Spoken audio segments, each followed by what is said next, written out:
As he approaches what could be a tough re-election campaign, Tennessee Congressman Andy Ogles has launched a hardcore anti-immigration campaign.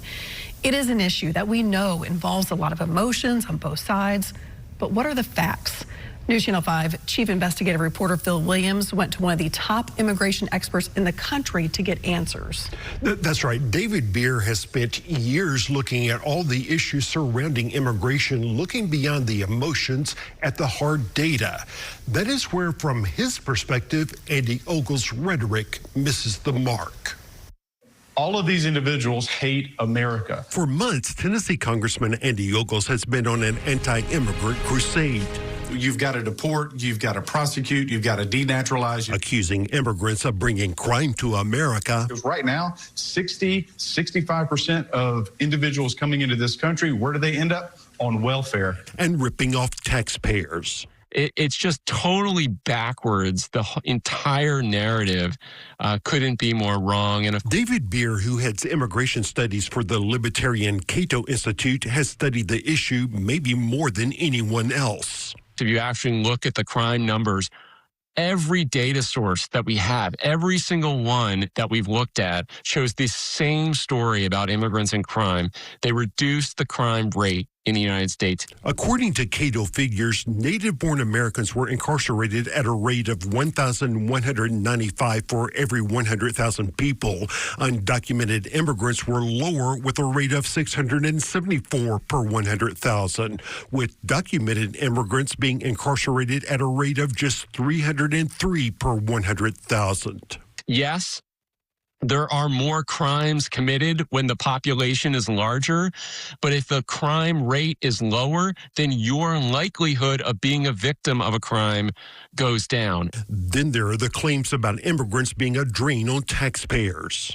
The immigrants we have today and the recently arrived immigrants are the most productive immigrants we've ever had in America.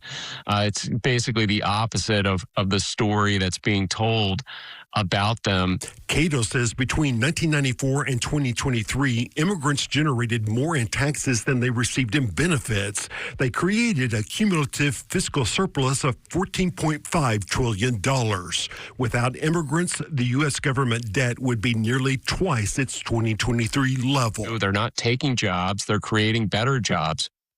And you can see this everywhere in the economy. Ogles has also called for repeal of the 1965 Hart-Celler Act, claiming he wants to make America look like America again. Hart-Celler repealed racial quotas that had been pushed by the Ku Klux Klan in the 1920s when it was at its strongest. So again, you're advocating for the policy that kept the Jews in Europe to be killed, that excluded non-white immigration overwhelmingly. Go back to Hart-Celler, back to the 1960s. Let's abolish it and, quite frankly, deport them all. Beer says whether the Tennessee congressman will admit it or not, what he's pushing is a radical vision for America. Maybe he just doesn't care if you're not totally on board with a white-only America or a Christian-only America. But most people in America don't agree with him on this.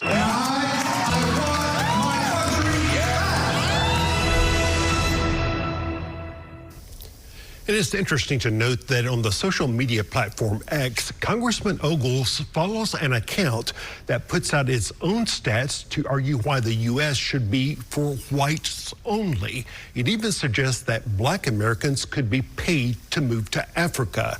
That account, I discovered, is run by a couple of people with white supremacist and neo-Nazi ties. Definitely not your normal conservative group.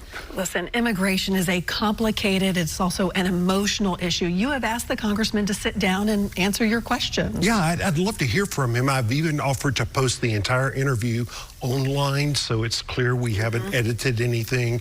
So far, those requests have been ignored. All right. The offer still stands. Absolutely. Phil, thank you, as always.